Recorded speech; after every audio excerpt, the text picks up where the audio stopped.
Hello, everyone, and welcome to the Streaming Alchemy Show.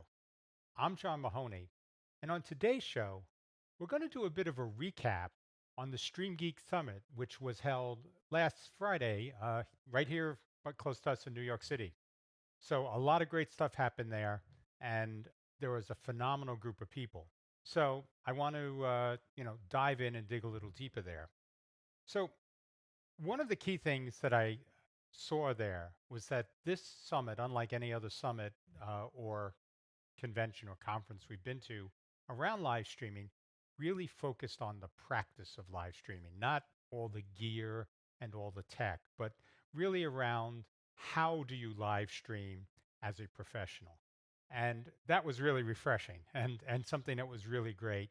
That combined with an incredible array of people that were part of this, both people that were on panels or giving workshops, as well as folks that were attending, a really broad swath of people with a lot of diverse opinions about what live streaming involved and what it meant to them. So it was a great show to be at. I know they've been talking about having another one next year. And if you didn't get the chance to go either live at the venue or through one of the live streams they had, it's definitely worth your time to, make that a priority when it comes back around next year. So there were a few key takeaways from this summit that I wanted to share with you. And the first one actually sort of touched close to home. It's really around engagement, and that the whole point in live streaming is to engage with an audience, to share something that you're passionate about with them, and to get feedback as you're sharing about what their own experiences are, what they're interested in hearing more of, and really make it a conversation as opposed to a broadcast. But the thing that came out from what I was listening to there was that engagement really can't just be limited to sort of a once a week event, like we do here, where it's a formal show. But it's something that should happen incrementally in small ways as well as more formal ways, throughout the week or however often you actually have your official live stream. It's really part of building that relationship and part of engaging with your community on an ongoing basis. The whole point in doing these types of live streams is to create dialogue. And dialogue just can't happen at, scheduled times. It has to happen when the moment strikes, when there's something you see that's really exciting or something that you just found out that you want to share. All those things should be able to roll into a continuum of engagement. Some of them live stream, some of them quick post, others more formal production style live streams. So that's something I'm going to take to heart and see how we can start to integrate that into what we're doing here at Streaming Alchemy. The next thing that came really does impact a lot of people, and that's monetization. How do you make a living out of live streaming? If live streaming is uh, about a topic, is something that you're really passionate about and want to create a profession around that to be able to draw an income, it's not clear that there's a quick road to get there. You can do things that are more like live streaming provisioning, where you're doing this as a service for people. But if you're trying to do it around content, it really is a long haul process. You have to think about servicing a need in the market. What is it that people are interested in that you're passionate about?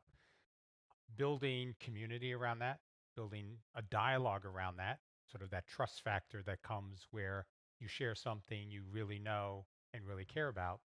And from that, you can grow an audience, you can grow a community, you can start to create the dynamic you need to create a monetization opportunity. So this could be anything from, people sell swag, their hats, their t-shirts, the things like that.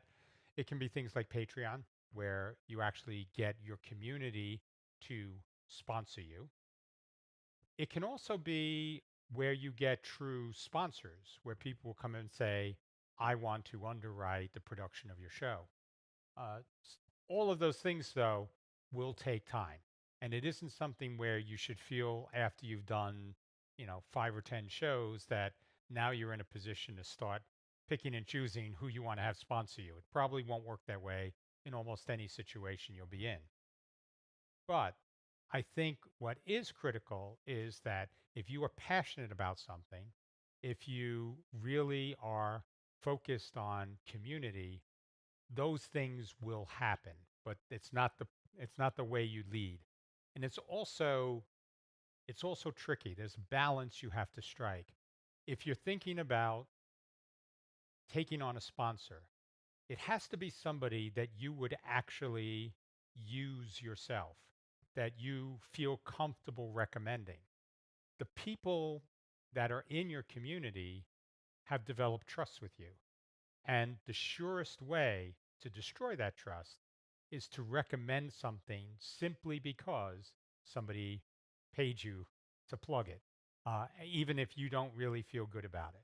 So I think that's the line that you're going to have to walk if you want to become part of uh, a monetization effort for whatever show you're doing.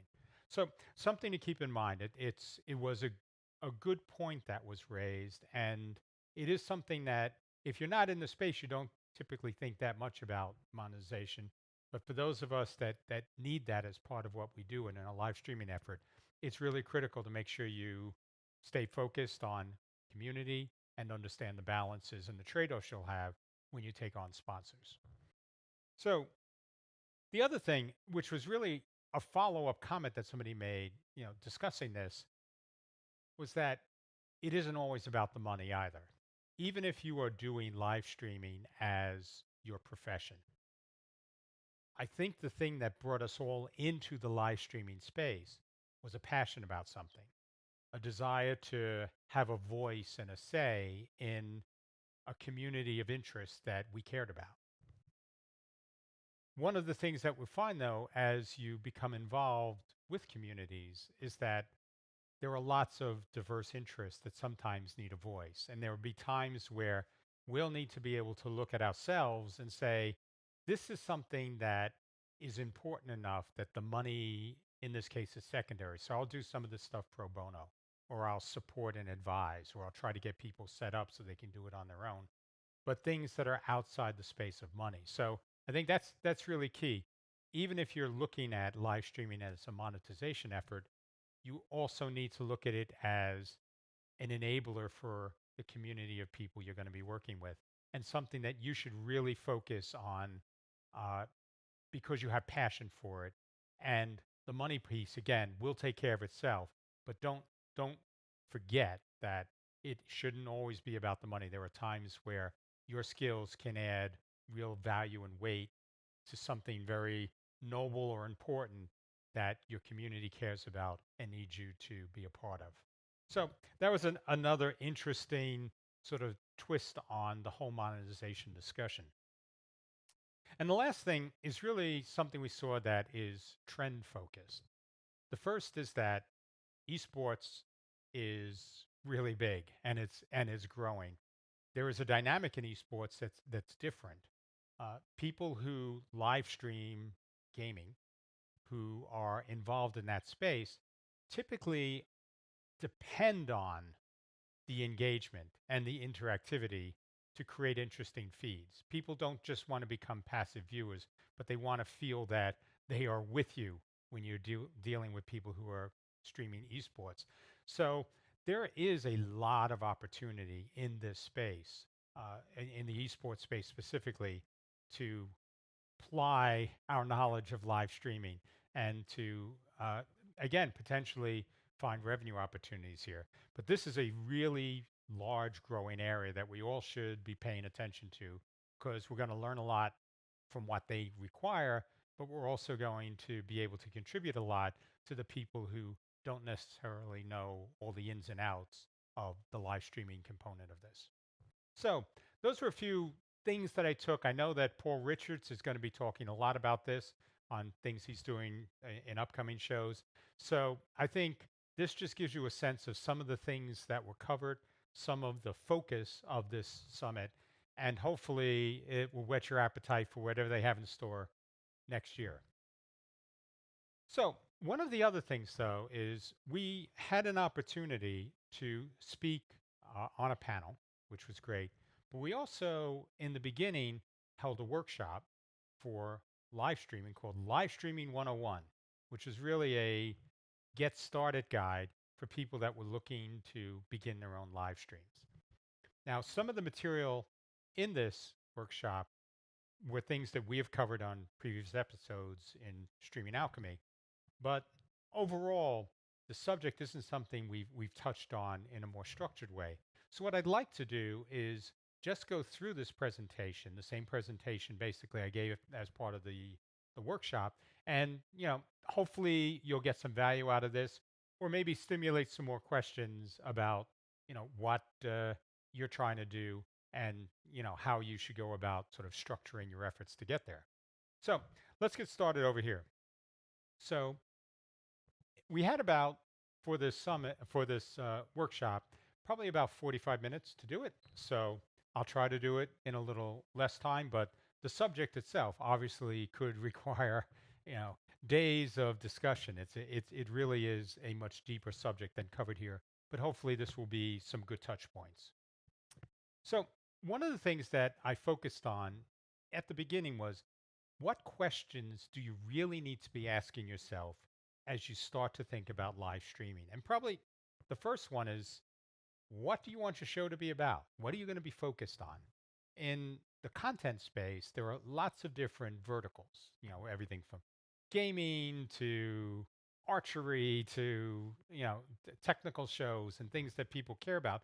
But you have to pick not just the space, but sort of your angle into that space. What is it that's going to connect with an audience? Who is your target audience? And what is it they really want to learn from another live streaming show?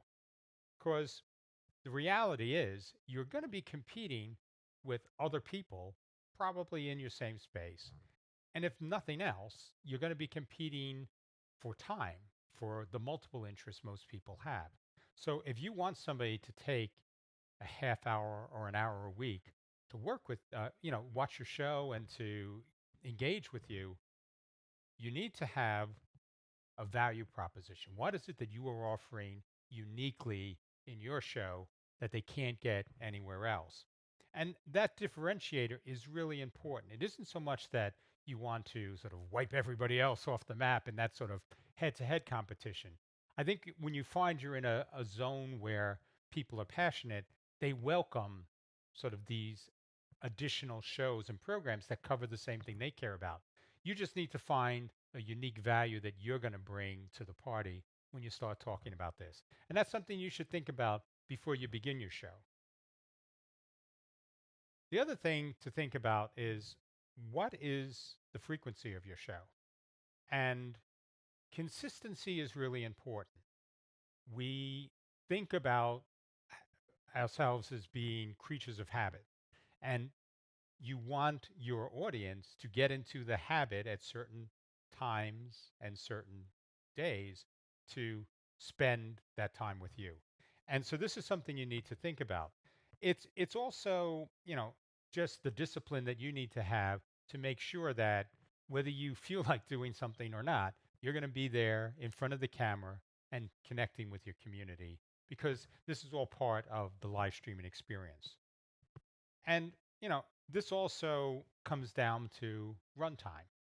If you want to do a show that's going to be hours each show, you need the time to prepare for that. So this is two sides. One, how much time does your target audience have to actually spend with you when you broadcast your show, or stream your show rather? But also, how much time do you have to prepare for your show?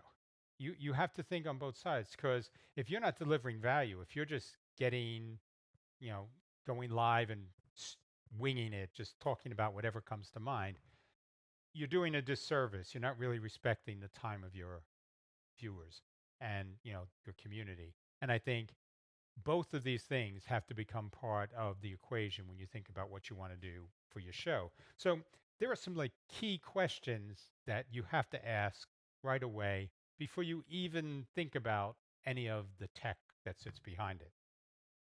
But the other piece to these sort of questions that you're going to need to have is really about the show itself. If you've sort of decided subject and time frame and duration, now it's going to become a lot around what type of show is this going to be? And there are lots of choices, some of which can be your differentiator.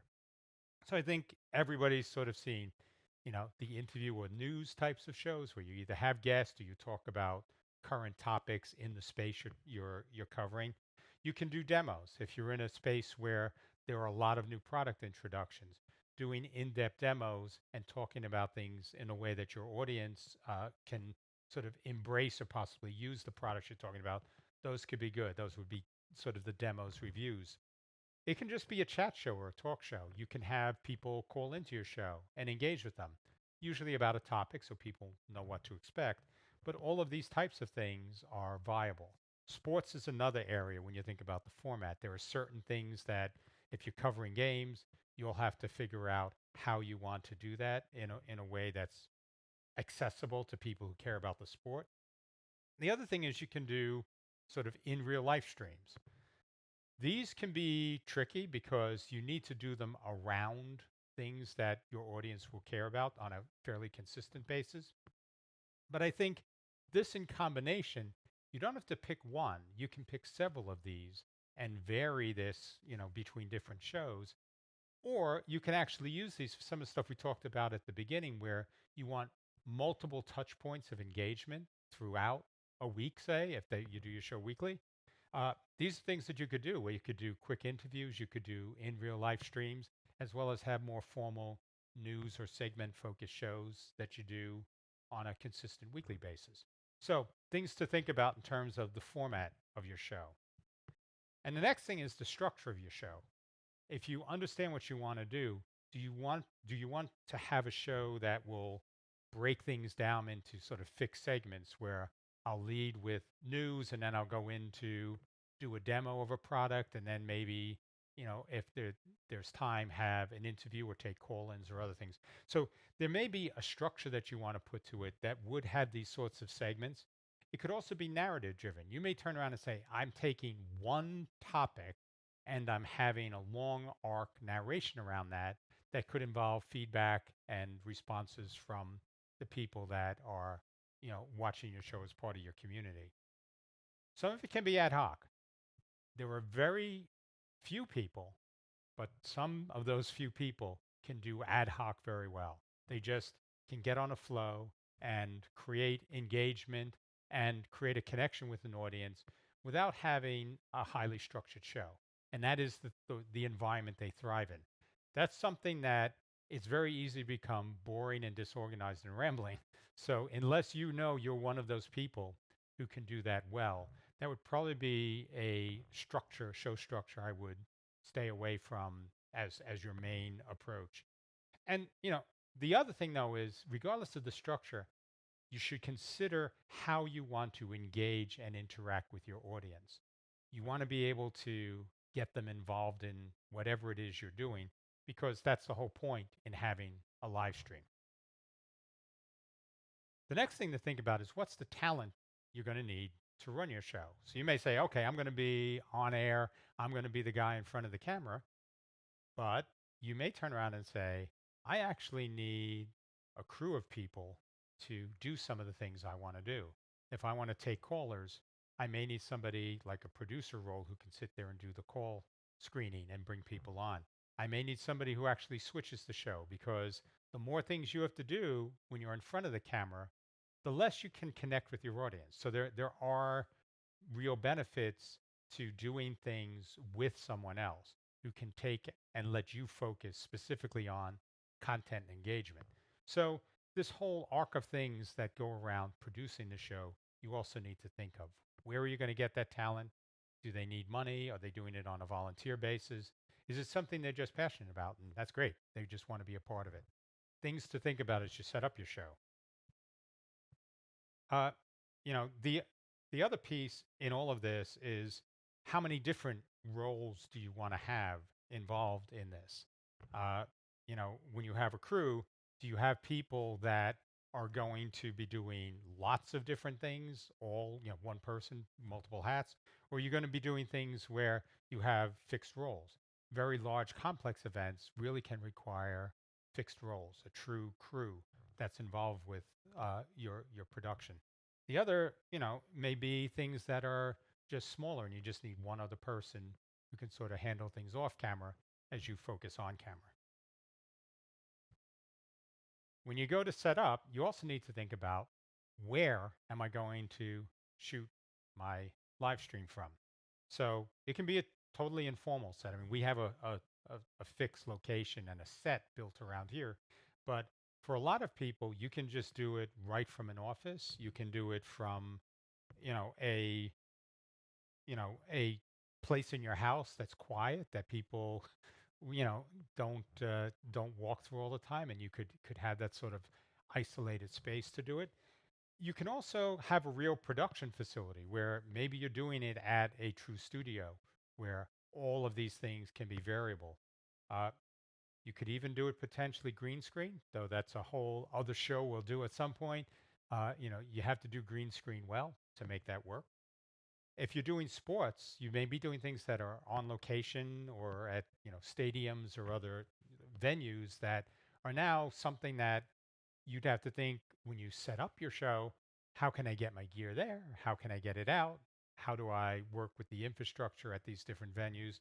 So when you set up and think about your actual studio and set, all of these things play together. You start to think of it now in terms of, what gear do I need? How does that gear work with the sets I have, with the crew and the talent that I have available for the production?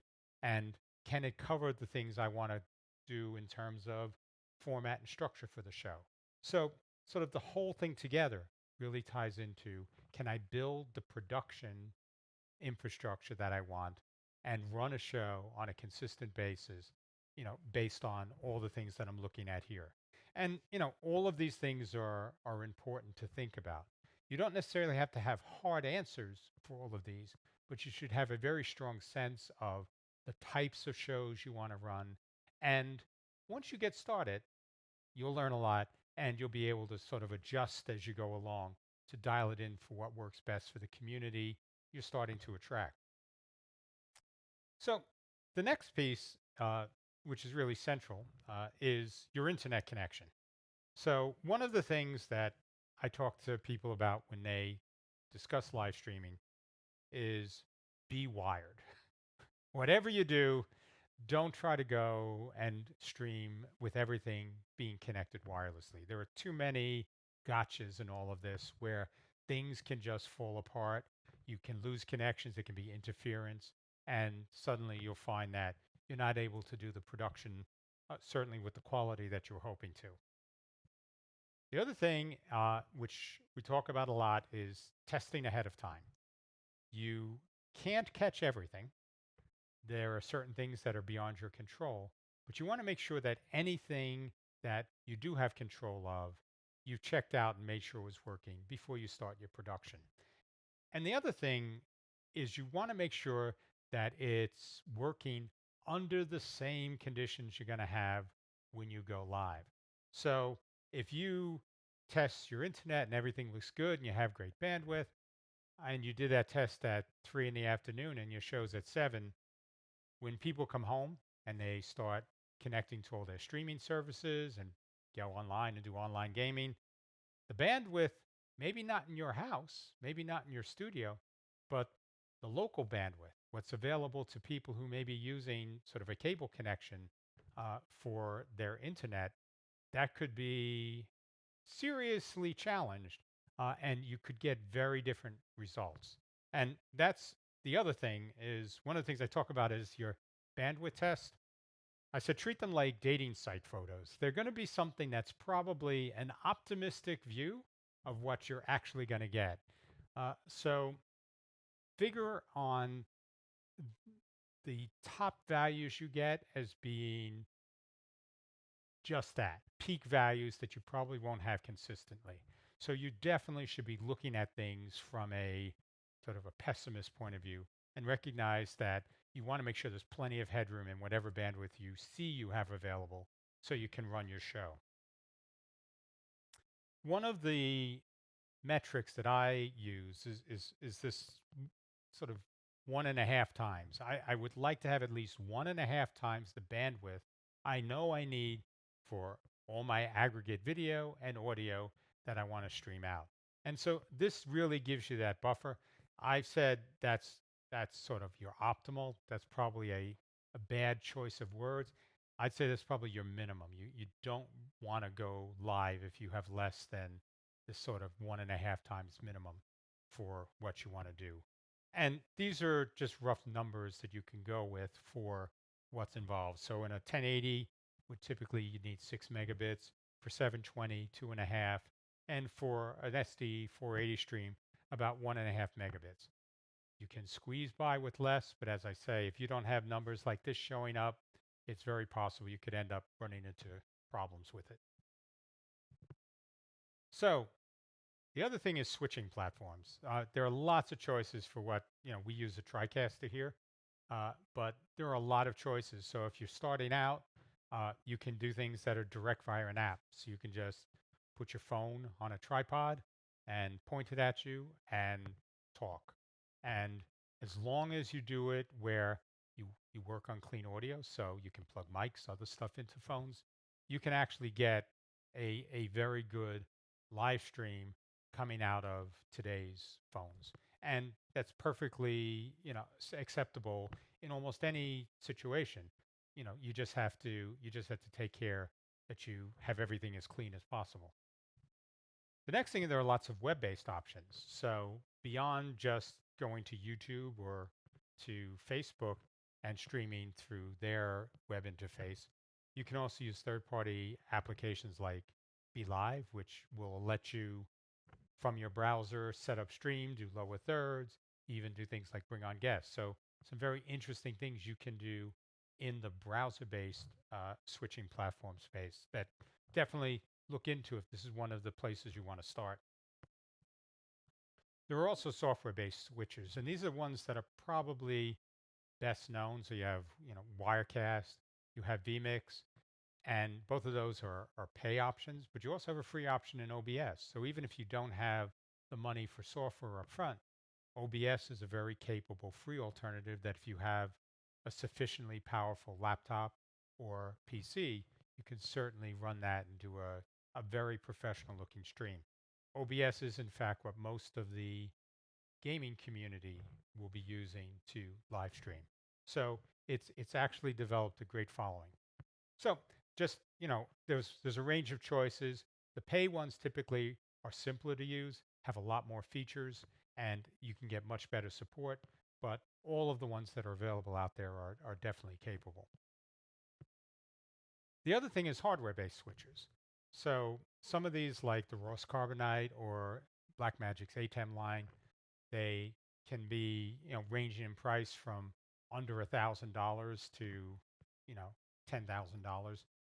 But these are very good options for people that don't want to deal with all of the external software that typically is involved with the other solutions. And the last thing is hybrid, things like the TriCaster, where it uses a Windows computer, but there are a lot of bespoke components inside the system, and it's configured as in a very optimized way for the software and hardware that are in those boxes. So it's not something you'd use as a general platform.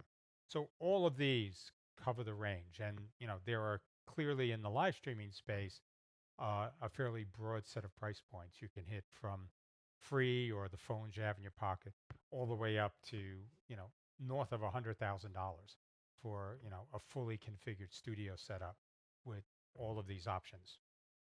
So the next thing is a topic we've covered here before, which is really about lighting. And there are a few key concepts that you need if you're going to live stream. You need to understand how to use lighting. If you don't use lighting, you're going to look bad. It's going to be hard to pick out detail, and you're going to make whatever your encoder is work harder because dark images tend to pick up poorly on sensors. There's a lot more noise, and noise means poor encoding. So light is really an important piece of live streaming. even if you use it native lighting, just from a window or whatever. These concepts still apply. So three-point lighting is one of them, where you have a key light, you have a fill light. A key light basically illuminates the subject, the talent that could be yourself. And then the fill light fills in the shadows that come from the key light, because when you shine a light on one side of a person, it casts shadows on the other, and the fill light fills those in. The last piece is a backlight, which creates separation between the background and the talent. And that creates something that becomes a much more professional looking image for people. So when they see a well-lit subject, it's it's easier for them to perceive quality. Even if you're using lower end gear, lighting can make a big difference. The other thing that again we've also talked about is the quality of the light. Different lights provide a spectrum of color that is higher or lower quality. Cheaper lights typically will be lower quality and not represent colors accurately that may be on your set or in the talent itself. And so this is something that's called the color rendering index. This chart that I have here gives you a sense of where things range from, but most lights today are going to be fairly high quality, especially LED lights that you can get for video.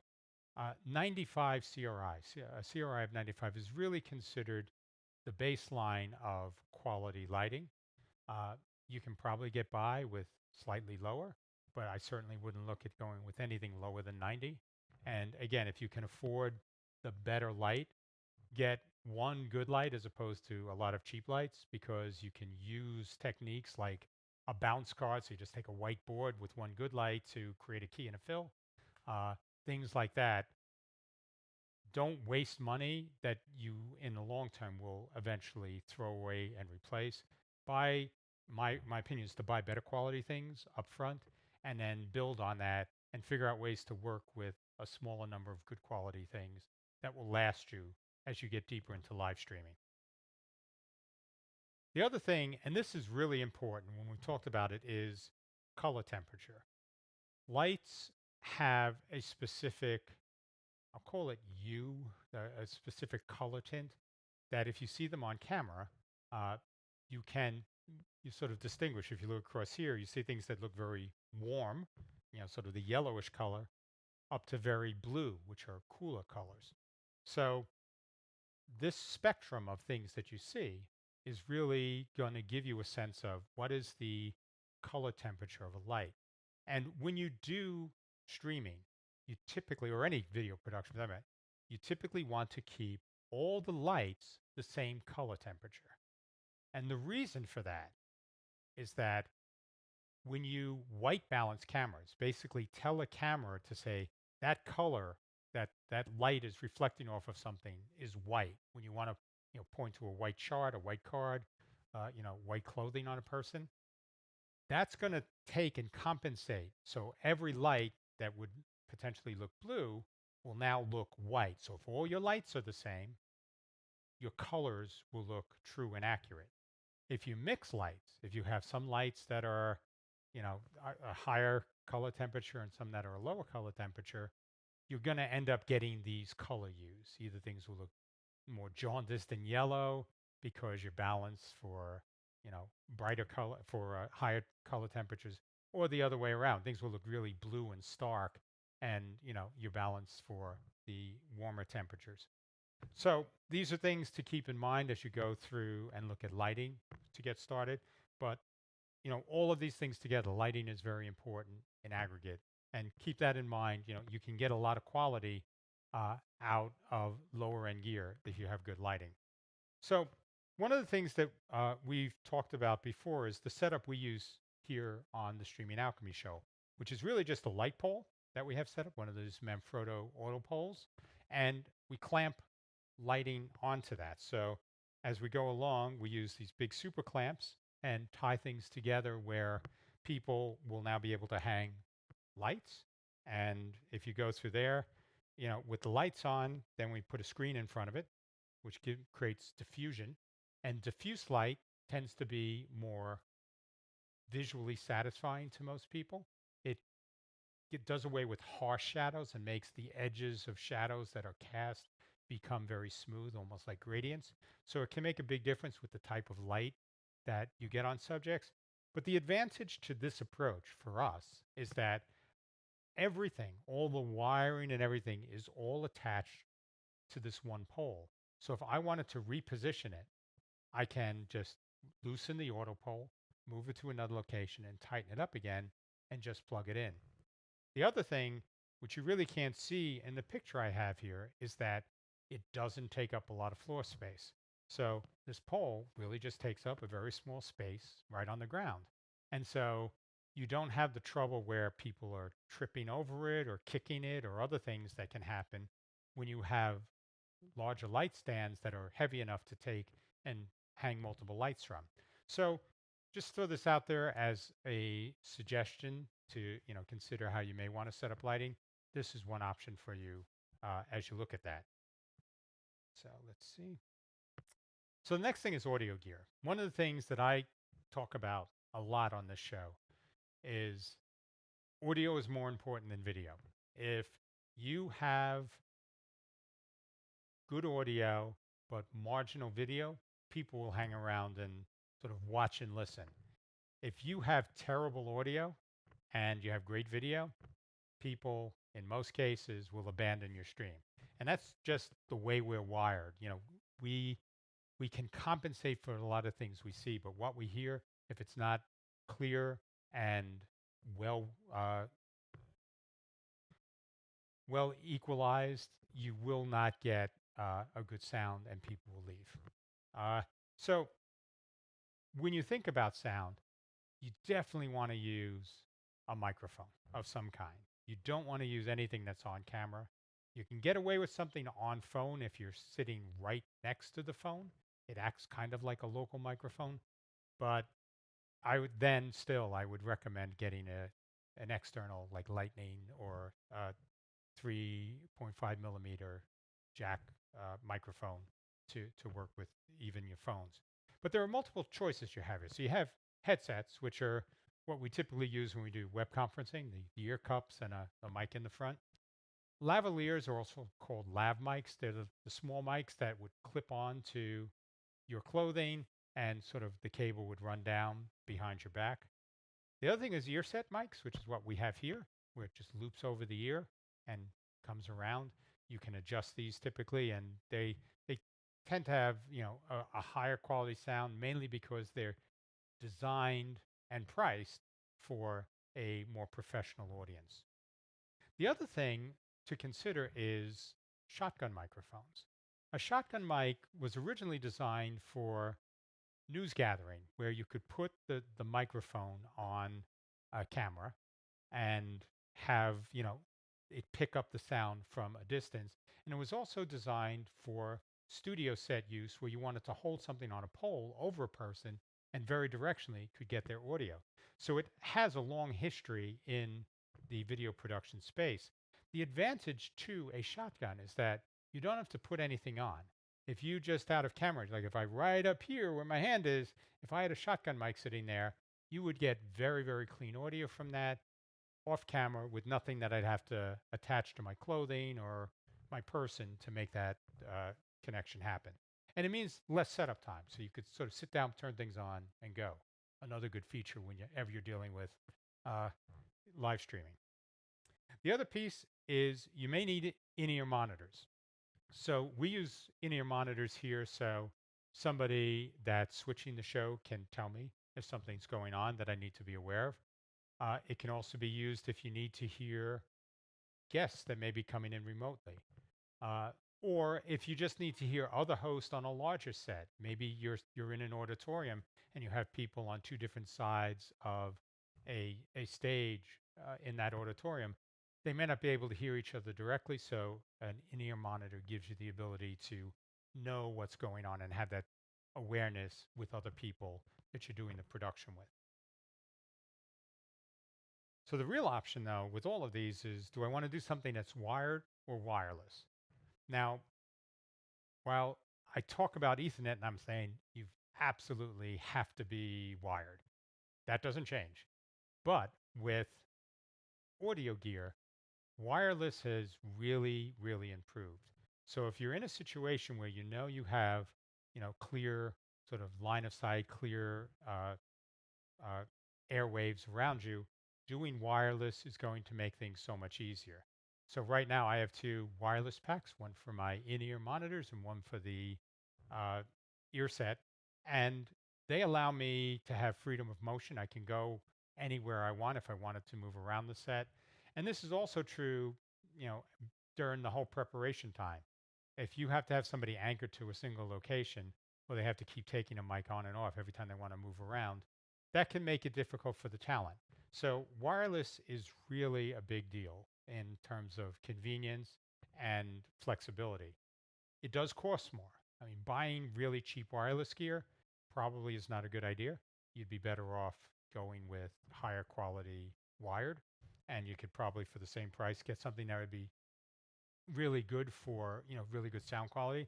But these are all options that you have, and you should think about which you want and the trade-offs you have.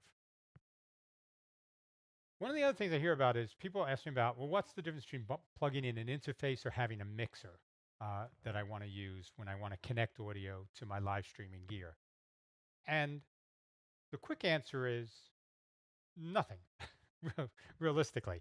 There are audio interfaces that have a lot of mixer based components to them. You have multiple channels, you can, adjust the levels in the channels. You can do, in some cases, even things which would be, basic equalization. You can do a lot of those things in interfaces. Mixers, on the other hand, people expect to have all those things, and some of them actually have audio interfaces where you can send a mix out from your mixer through USB into your live streaming setup. So this is really a matter of taste, space, and the flexibility you want in the future. If you're going to have somebody else controlling your audio, and it's something that you may want to manage throughout a show, a mixer is a really good choice. If you need something that you can move around from venue to venue, and you don't have a lot of fiddling during a show with the audio levels or audio EQ, then an interface is a great choice.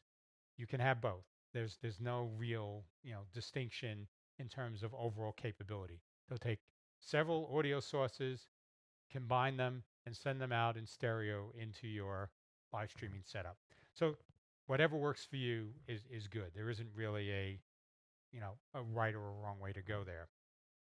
The other thing to think about, though, is going with IP based, network based audio connections versus analog. So we've talked in the past about Dante audio on the show.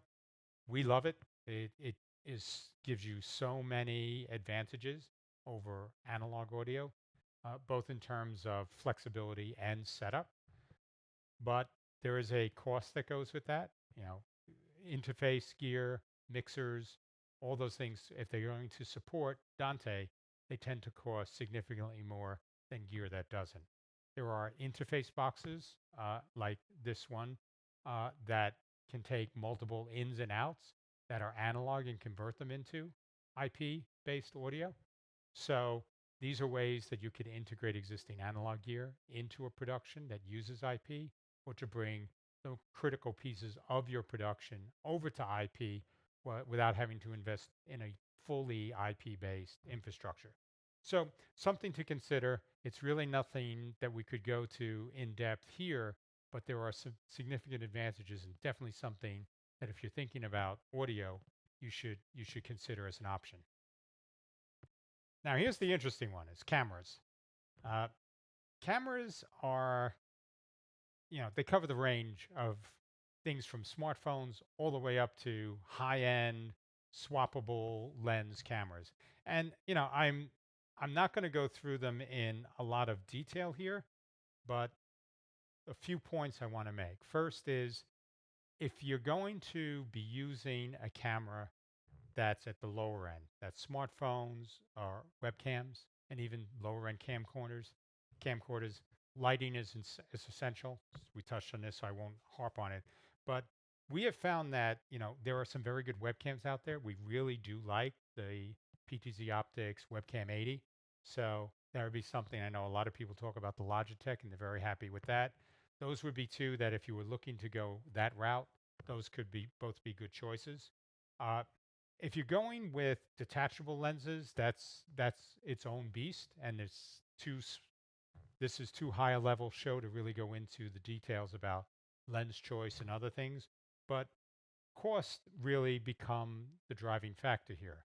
And your comfort, your skill set around using higher end gear and how much time you want to spend working and setting up a camera versus just having your own stream. So a good compromise in a lot of these cases are PTZ cameras. PTZ cameras are pan tilt zoom. They allow you to take a camera and have it zoom in, zoom out, or tilt and pan to capture different parts of an image. So it can be a very flexible alternative. They typically, because they are a bit more expensive, will give you higher quality video. So it's something to consider where if you don't want to have a lot of separate cameras to cover a multi-camera production, PTZ cameras can be the perfect fit for you. So something to consider on that front. Now that I have these cameras, how do I get them into my streaming system? Well, there are two ways. You're either going to take them in as analog or you're going to take them in digitally. So if you're going to focus on analog, there are everything from USB adapters for this. So uh, I love Magewell's products for that. They've been reliable, don't require drivers, easy to work with Windows and Mac. So if you're, based on what you're streaming with, a lot of these are great for both of those environments. There's also Thunderbolt adapters. So USB and Thunderbolt adapters, because they work through a cable into a socket on your system, they can be ideal for people that are live streaming with a laptop, especially if you're traveling, where you can just set your laptop up and plug in your interface either through USB or Thunderbolt to bring in your cameras. Now, if you're working with multiple cameras, Thunderbolt adapters can work with a higher bandwidth of signals coming in. So if you wanted to work with 3 or 4 cameras, Thunderbolt would be the way to go if you're working with a laptop. USB adapters, clearly 1 or 2 should work great. They work great for webcams. But once you go beyond that, then you can start to run into congestions on the USB bus itself. And that would be something you have to keep in mind if you're looking to grow. But they're usually a great way to start. The other piece is if you have a PC that is a full sort of stand-up desktop PC, you can use internal cards. There are great cards from Blackmagic, from Magewell, from AJA. I'm sure I'm missing some really big ones here, Bluefin.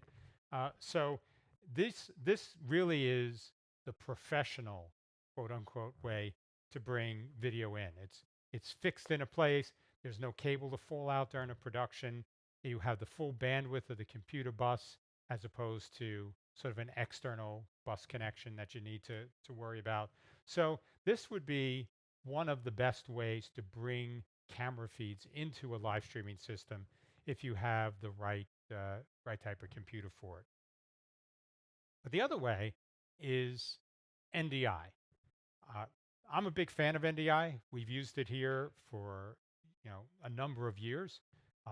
Working with clients, and now our entire studio here is based around NDI-based uh, interconnects for video and Dante for audio. So it's all IP.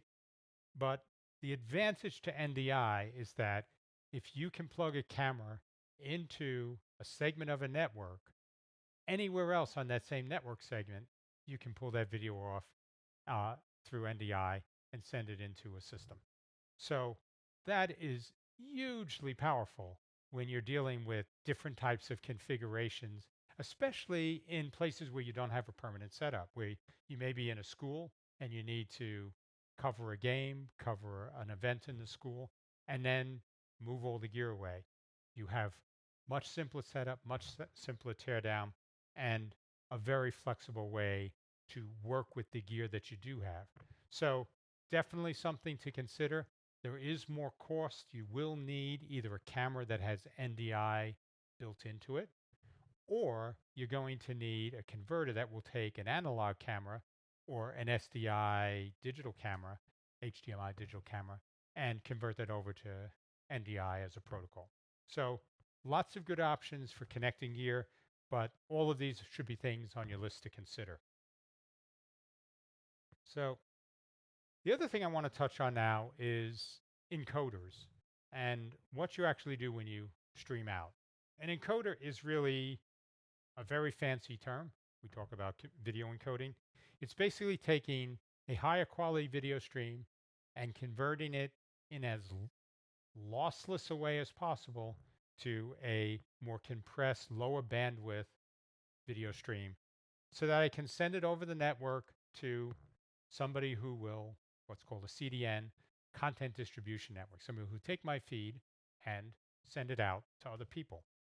And this connection typically leverages something called RTMP or RTMPS, which is really what everybody's moved to.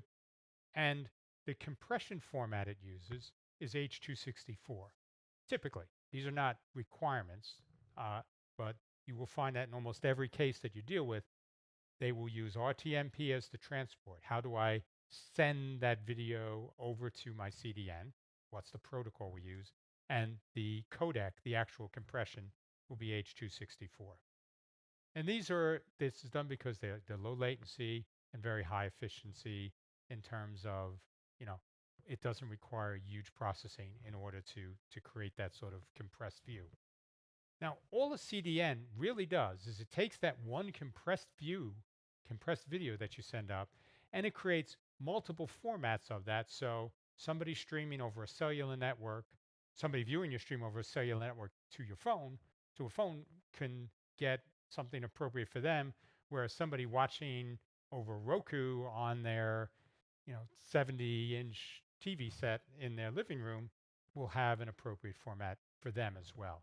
So that's really, there's a lot of terminology here, but that's really all that's happening in all of these cases. So definitely, keep in mind when you think about where you want to stream, those are really just the mechanics that go behind sending that stream out.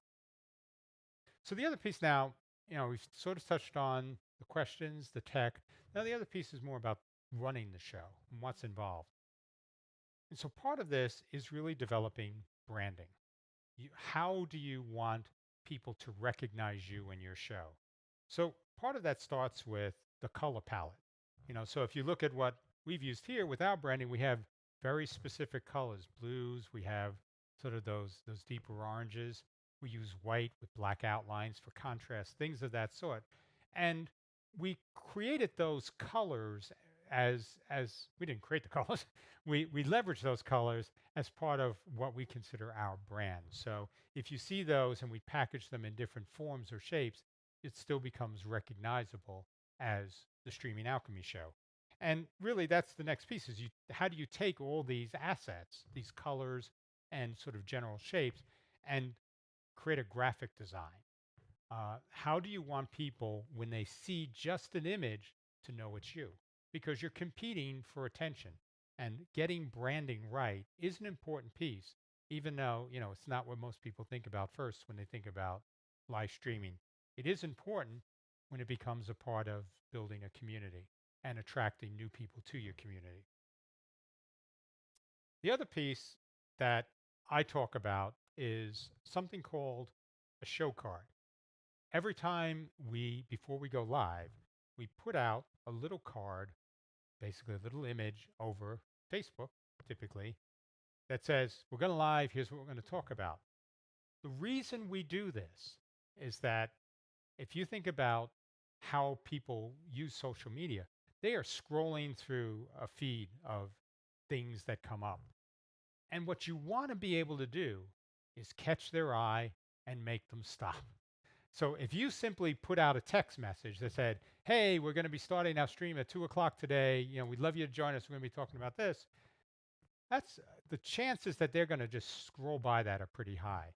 If you have imagery, if you have something that people recognize as you, as your brand, it'll get them to stop, which is comes back to the importance of colors, of shape, of graphic imagery. All those things feed into that image that's going to make them pay attention.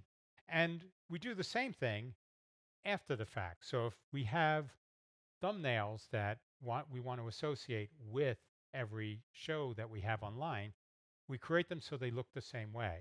You can just use a shot that's from, they'll pick a still frame from something you live stream, but this is going to make a big difference. This is going to give you something where, again, people recognize that it's you and can stop and pay attention.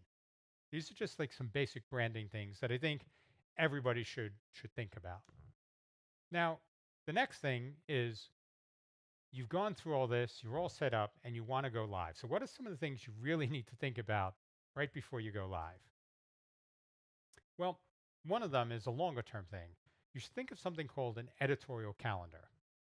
An editorial calendar looks at sort of the future run of shows that you want to do. So, say I want to look ahead for the next 2 months. So, I need 8 to 10 shows. What do I want those shows to cover? This gives you a very clear sense of developing content. What do I want to talk about in the different shows? What do I want to leave out of one show because I know I'm going to cover it in another show? So this gives you in your head now a real view to what you're going to be doing over the next period of time, and it helps you focus then show by show on fleshing out those details. And that's something that almost any professional organization will be doing. People called showrunners do it on different types of television shows, even fictional ones, where they actually have this same thing. What's each show going to cover, and what do I want the story arc to look like? That's basically what you're doing with an editorial calendar for your live stream. The other piece you need to develop is a test checklist. Put all this gear together, you set things up. Now, before each show, you want to make sure that you can run through and test everything to make sure it's all working. That's your checklist that you need for your show. And as you develop out your studio design and everything that goes with that, and you know what your show's going to cover, you can make sure that everything you need for that show is operating the way you expect it to be. For each show, you need to create what's typically called a show rundown. So if I look here, for this show, we have everything that we're going to cover. We have it listed out as different segments and what we want to cover segment to segment. This isn't a script, but it really is a subject guide. It's telling you what you want to make sure you touch on throughout your show. And you should have one of those, at least written down somewhere for each show that you go in to do. It'll make it flow much more smoothly, and it will keep you on track so you don't wander off and waste your viewers' time. Because we mentioned that's a scarce commodity, and you want to make sure you respect that. So the other thing is if you're going to be bringing on remote guests, it's something that a lot of people are doing. Coordinate and test with them ahead of time. Really, I can't overstate that. This is one area where things can go wrong. And unless you have really done a thorough test, you're leaving yourself open for problems when you go to run the show.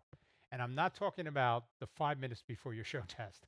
I'm talking get on with people the day before. Talk about what you want to cover with them, and make sure that they're comfortable and you're comfortable that all the technology that's connecting them to the studio and their audio and video signals, all that stuff looks good. Very important to do any show with remote guests. The next thing is you want to post on social media. It's the way you're going to reach your community in all likelihood, and it's the most frictionless way to reach a broad audience. So before you go on, take the time to say, hey, we're going on. That was the whole point in the show cards we talked about. Just do that, and it's going to help remind your community that you're live now and get them in the habit of spending that time on a consistent basis with you and your show. The last thing before you start is make a local recording. Whatever system you have, any one of the systems we talked about will allow you to record your stream locally. We mentioned that when you send to a CDN, you're compressing that video. So you're losing quality.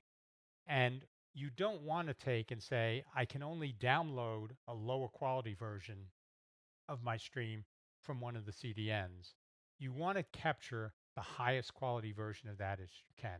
And that's going to happen when you make a local recording. So critical here. Just make sure that you have that going, and it'll save you if the stream goes down, if anything else happens, you'll have that recording, and it's something that will make your life so much easier in the long run. And of course, the last thing is make sure your stream is working. So now that you're ready, just go on, check the stream, have somebody monitor the stream to make sure it's up and looks good. Because otherwise, you'll go through a whole show and find out, oh, you know, we had no video going out, things of that sort. So this will give you that extra belt and suspenders. Okay, so what do you want to do while you're live? Beyond doing your show, there are certain sort of guidelines you should follow in your head. And the first one is to smile. Uh, I don't mean this in a superficial way. I mean but like anybody who's been in theater or done stage work, everything that you do is going to feel exaggerated because you're communicating with somebody that's further away. So smiling, creating that sort of bond of comfort with somebody else, you're probably going to be smiling like where it really feels like a big ridiculous smile. But most of the time, your viewers are not going to perceive it that way, and it's going to be something that makes them feel more comfortable. It's very welcoming. It's very friendly, and that's a key piece of that engagement level we've talked about. So even if you think you're looking stupid, your audience doesn't. So smile. The other thing is look into the camera. It's very easy especially if you have a monitor, bring your eyes down and sort of look below the camera line. And now your audience is sort of seeing the top of your head and they're not making eye contact. We as humans are wired to trust people when we can look into their eyes. We get a sense of where they're thinking, where they're looking, what they're thinking about. And that's critical. That again is part of building that relationship, building that trust. Do it as a matter of course. It takes a while. I'm not particularly good at it, and I've been doing this for a while, but it's something that you need to keep practicing and working on. Looking at the camera lens uh, means you're looking at your audience. The other thing is when people post comments, acknowledge them. You don't have to do it that exact moment because you are doing something that could have a narrative flow that you want to make a point about. But if somebody has taken the time to comment and say hello, you want to acknowledge that. Again, these are all things about engagement and community. Everything here is about having that bond and solidifying that bond with the community that you stream to. And all of these things are equally important. The other thing is when you are doing your show, stay focused, cover the topics you want to cover, go through that rundown that we talked about, but be flexible. Live streaming, unlike broadcast, is a two-way mechanism. So if somebody raises a point or asks a question, be willing to go a bit sort of off script to talk about it, but bring it back as quickly as you can and sort of tie it into the overall theme of the show that you're running. But, keeping both of those things, the focus and flexibility, are really important if you're going to be live streaming. The other thing is respect your viewers' time. Uh, don't prattle on, don't complain about things, don't wander off to things that your community may have no interest in. Again, that comes back to the focus but flexible. Give them a show that's of interest to them, and uh, don't waste their time. It's important. And the other thing, and it's something that we do at the end of each show, is send an invitation to your next show. You always, this is sort of in any salesman will tell you, before you leave today's meeting, schedule your next meeting with the client. It's the type of thing that is critical to keeping people engaged. Give them a hint. What are you going to talk about next week? What are you going to talk about on your next show? Here's when it's going to be. I'm reminding everybody that we look forward to seeing you. Be welcoming. That type of invitation is really an important way to end any show. So now that you've invited everybody to your next show, uh, what is it that you really need to do after the show? You fade to black and everything goes down. The first thing you want to do is go over to your computer or your phone and type a personal reply to everybody that commented during your show.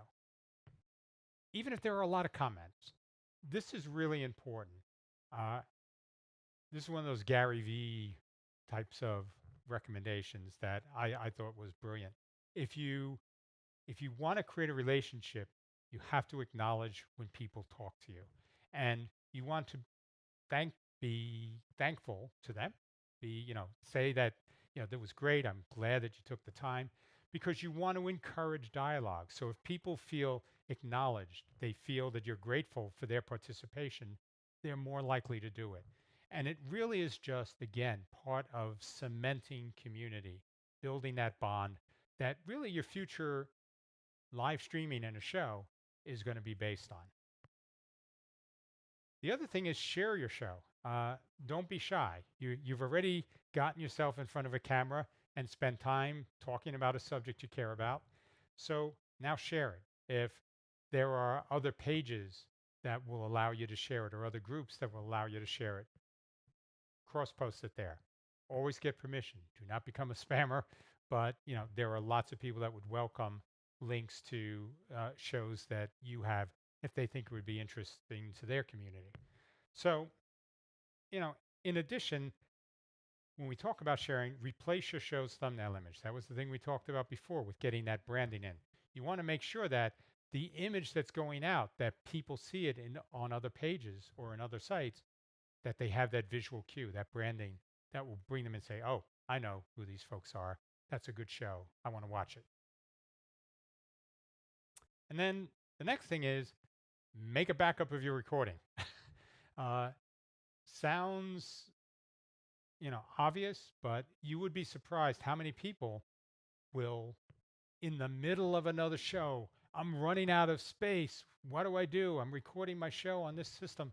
Well, let's delete something old, and you don't have a backup of it.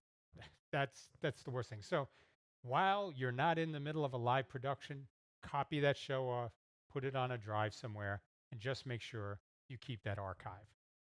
An interesting thing about archives in general, you will find that the more shows that you have available in your archive online, the bigger your online footprint becomes and the easier it is for people to find you, because people looking for lots of different things now will have different touch points. That archive and preserving that is really valuable both for the life of your show, but also in the future for people that may be interested in other things that you're doing. Having those recordings available is something you should make a priority. So, the key takeaways from this is really that going live is definitely all about engagement, community building, creating that connection, and being two-way. It's not a broadcast, it's a show that involves a community. The second thing is that you need to plan and you need to prepare. If you take your audience's time seriously and you want to make a serious effort at doing live streaming, planning and preparation are key. And there's no shortcut to that. That just takes time. So sculpt your show around the time you have to make sure you can do it right. It's much better to have 10 minutes of quality than 60 meandering minutes that nobody really can find the point of watching. So all those are important. And the other thing is it's going to take time and it's going to take practice. You're not going to be great your first time out. You're probably not going to be great your first few times out. Just keep working at it. And it's really a cycle. I talk about this. You do all the preparation you can, then you execute on it. You go live, but then you need to evaluate it. And this evaluation is you're looking for critical, dispassionate evaluation. You know, going to your grandma, she loves it. It was great. You look so cute. That's not going to be helpful. You really want to get feedback from people that can help you improve, that can point out the things that need work. And that gives you what you need to get to that next level. Never be content and always welcome criticism. You know, I'm not talking trolls, but I'm talking, honest criticism when people are part of your community and they want to help make you better. Listen to them. And this cycle is going to make you a much better live streamer over time. And it's really key to everything. And the last thing is do live streaming about something you're passionate about. You know, you are not going to communicate the fun and the excitement of a subject unless you really care about it. And your audience will sense that. If you're just going through the motions because you think it's a topic people care about, or you can, build a business around, people will catch on to that pretty quickly. The people that are going to watch you live stream are going to be people that are also passionate about what you're talking about. Become part of that community. Don't just talk to that community. And as I said, have fun. If you're not enjoying what you're doing, it's going to be hard to keep doing it.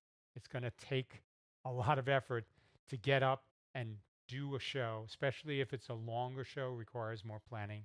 That's something that I think for anything you want to do, that fun will be communicated and come across. Enjoy it. That's what lets your passion show through. All right. So I know this was a bit of a long show here. So what I'd like to do is sort of wrap this up pretty quickly. So for our show next week, we're going to talk a bit about producing a live stream for a complex event. So we actually did the live stream from the StreamGeeks Summit last week. We did all the video switching. We didn't get to set up everything. Other people had other pieces of it, but there's a lot that went into that. And I want to give you a look behind the curtain, give you a way to see some of the things that we may have done that we could have done better. To talk about some of the prep work that went into sort of planning out all the assets and the workflow that we needed to make this work, and ultimately to actually go into a live situation for something we don't really do. We don't typically run live streams ourselves. uh, it's an experience I want to share with everybody, and hopefully we can get some feedback from you on your experiences in doing the same thing. So, thank you all for taking the time to be with us here on the show. I really do appreciate it. And until next week, have a good one. Take care.